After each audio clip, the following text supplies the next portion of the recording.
dado tanto, me dio dos luceros que cuando los abro, perfecto distingo lo negro del blanco y en el alto cielo su fondo estrellado.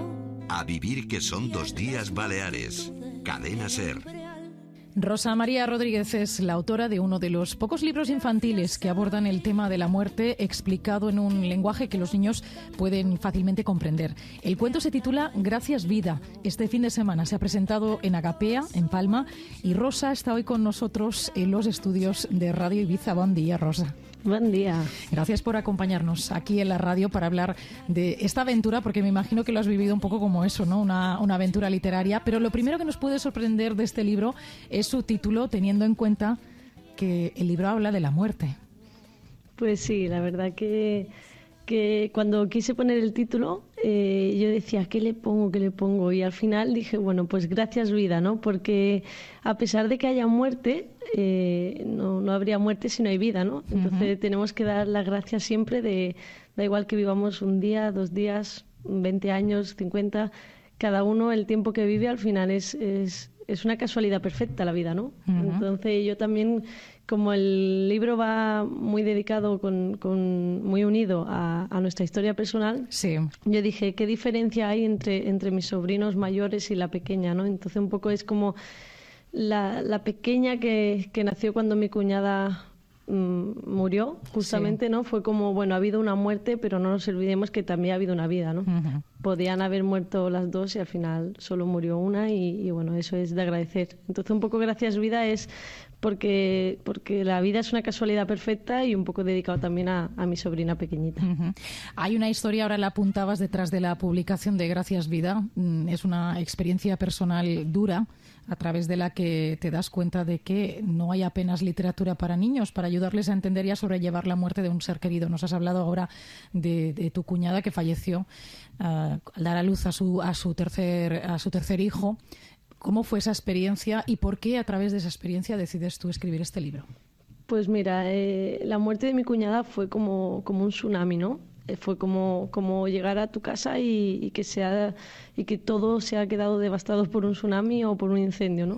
Y el día que yo recibí la noticia, yo estaba en Ibiza y mi familia vive en Mallorca, en Cala Ratjada, y bueno, fue uno de los peores días de mi vida, ¿no? Pero después, el día de la noticia no es el día peor, ¿no? Viene después, cuando tú te das cuenta que tus sobrinos echan de menos a su madre, que tus sobrinos están pasándolo mal. Y yo, por ejemplo, mi hermano quedó viudo con 32 años y una niña recién nacida, uno de 4 y una de 7. Yo sobre todo me enfoco en la de 7, ¿no? Porque yo, al ser enfermera, yo veía que cuando nosotros llorábamos, mi sobrina, la mayor, no lloraba. Yo decía, no puede ser, ¿qué pasa que no saca su sentimiento? ¿Qué pasa que no llora?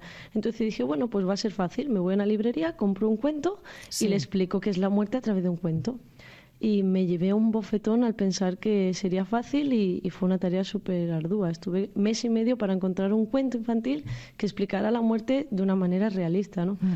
Porque tendemos a ocultar la palabra muerte y tendemos a adornar todo, ¿no? Había libros que decían que, por ejemplo, que la abuelita dormía eternamente. Mi sobrina decía, anda, qué bien, si no se ha muerto. Y decía, ¡guau! No he conseguido lo que quiero. Necesito un cuento que hable de la muerte con la palabra muerte. Es muy importante que aparezca la palabra muerte. Que se dé idea de ese sentimiento, de esa situación definitiva, ¿no? Que eso es, que ellos la idea de eso. Que entiendan realmente que la muerte es algo absoluto, ¿no? Que forma parte de la vida, igual que se nace, se vive, se muere, ¿no? Y que entiendan que la palabra muerte está alrededor de todos nosotros, ¿no? Y que te llega cuando no te lo esperas, ¿no? Nadie nos dice tal día, tal hora, tal fecha te vas a morir, ¿no? Eso llega cuando llega y que los niños entiendan que la muerte existe, ¿no? Como existe la vida. Has dicho que no es difícil hablarles lo has dicho en algún momento, que no es difícil hablarles a los niños de la muerte. ¿Por qué entonces a los adultos nos resulta tan complicado?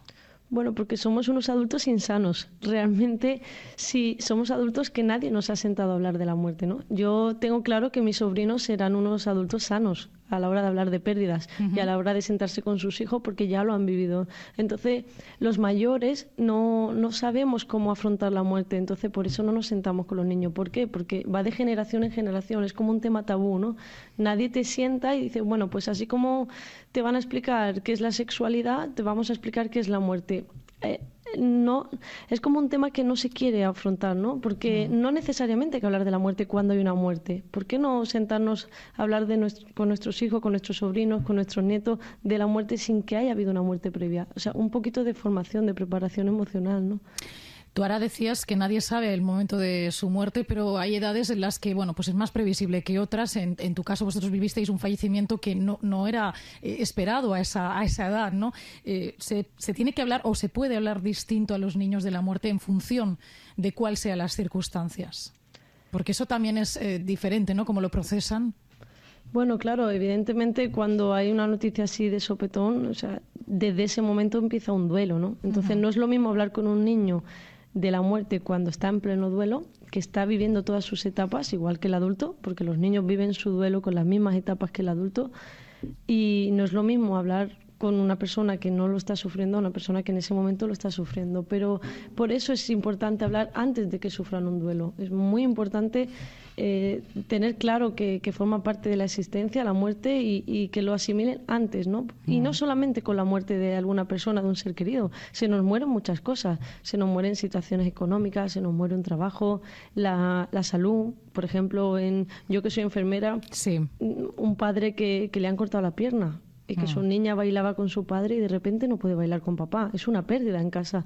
Entonces, no solamente hay pérdidas de muertes físicas, ¿no? Sino también hay pérdidas en muchísimos ámbitos, de salud, de trabajo, de amor, que no ha llorado por amor. Entonces, si los niños entienden la pérdida como algo natural, de que la vida es un juego de ganancias y pérdidas, ahora perdemos, ahora ganamos, con un simple juguete podemos explicarle qué es la muerte a un niño. Que se le ha roto una tablet, por ejemplo, a mi sobrino se rompía la tablet corriendo a comprar otra. No, explícale que eso se ha muerto, se ha estropeado, que hay una pérdida y que tiene que no sufrir. Se puede sustituir, ¿no? Eso es, porque mira, tengo una amiga que muy graciosa, la pobre, pero no sabía afrontar la muerte, y cuando ella llegó su hija un día del colegio, tenía una pecera y uno de los pescaditos estaba muerto. Y la niña dice, ¿qué le ha pasado al pescado? Y la madre le dice, está durmiendo. Entonces la niña viene todos los días y dice, a ver cuántos hay durmiendo. La niña no es tonta, tenía 4 años, 5 años, pero se dio cuenta que algo pasaba. Actualmente, cuando se le muere un pez, la madre va corriendo y lo sustituye. Y yo le pregunté un día, cuando se muera la abuela, ¿también vas a comprar otra? Gran pregunta. ¿Por qué no aprovechamos esos momentos? En el día a día hay muchas pérdidas. Por ejemplo, una hormiga que se muere. Un niño que le da un pisotón a una hormiga y la mata, o una mosca, o sea, se mueren muchas cosas alrededor nuestro, una planta. ¿Por qué no aprovechamos esos momentos? Si al final la muerte está al lado nuestra todo el día, a todas horas, lo que pasa es que no queremos afrontarla. Y luego hay muertes que tocan mucho más directo, sobre todo a esas edades, ¿no? ¿Tú cómo abordas ahora decías, eres enfermera, entonces conoces muchos casos de situaciones de pérdida que pueden ser equiparables o no a la muerte, pero en cualquier caso generan también un duelo. ¿Cómo abordas tú particularmente ese reto de escribir sobre eso en un relato? Que además es uno de tus primeros relatos, aunque tú eres una persona muy aficionada, ¿no?, a eso de escribir. Me encanta escribir, sí. Lo hago desde que soy muy pequeñita. Primero empecé con diarios, luego hice una autobiografía con 15 años y siempre he escrito un poco como desahogo, ¿no? Ha sido mi gran psicólogo, el papel y el boli. Pues mira, yo realmente abordo la muerte de una manera muy natural, explicando el ciclo vital de unas margaritas, ¿no? O sea, ¿qué pasa con unas margaritas cuando tú vas al campo y las coges? Sí. Las margaritas huelen bien, son bonitas, se mueven con el viento. ¡Wow! ¡Qué hermosas que son!, ¿no? Pues ¿qué pasa cuando las cogemos y dejamos unas horas sin agua, sin viento, sin sus raíces? Se mueren, se marchitan. Entonces yo les explico a los niños la muerte pues con un lenguaje sencillo y con una planta, ¿no? Que es un ser vivo igual que nosotros, igual que una mascota, que un animal. Porque mucha gente me ha preguntado, pero seguro que hay algún tono religioso, y yo, nada. O sea, esto es muy personal, ¿no? Porque luego la muerte todo el mundo la puede adornar con sus creencias personales, pero yo ahí no me meto. Yo realmente explico la muerte con una comparativa de las margaritas. Una margarita, si Si tú la quitas sin oxígeno, pues como un ser vivo. A un ser vivo le quitas el oxígeno y se muere, ¿no? Como cualquier otro ser vivo, Eso claro. es. El otro día en una presentación, una niña, yo digo, ¿qué es la muerte? Y la niña me dice, pues que dejas de respirar y te deja de latir el corazón. Efectivamente, eso es la muerte. Todo ser vivo que muere deja de respirar y deja de funcionar el corazón. Entonces ellos lo entienden de una manera mucho más natural que nosotros. Entonces, ¿qué pasa? ¿Por qué luego nos cuesta tantísimo que este tema se hable, se toque, como otros temas de los que tú ahora también hablabas, otros temas que tú mencionabas, ¿no? Hay temas, esos temas tabús, que se tocan poco, en tu opinión, que debieran hacerlo, que a ti te costó tantísimo encontrar en la literatura infantil. No sé si están cambiando un poco las tornas. Pues espero que cambie, porque es muy necesario. Hay un 4% de niños huérfanos de padre o madre en España. 4% es mucho. O sea, hay muchos niños que realmente sufren pérdidas. Y como te decía antes, no solo pérdida física. ¿Cuántos niños hay de padres separados? Es una de las primeras pérdidas que sufre un niño pequeño, ¿no? La disunión familiar. El papá era por un lado, la mamá por otro. O una mascota, que se le ha muerto el gatito, el perrito, ¿qué niño no tiene una mascota, no? O sea, es que tenemos que sentarnos a hablar con ellos y nos sorprenderíamos, son los grandes maestros de todo.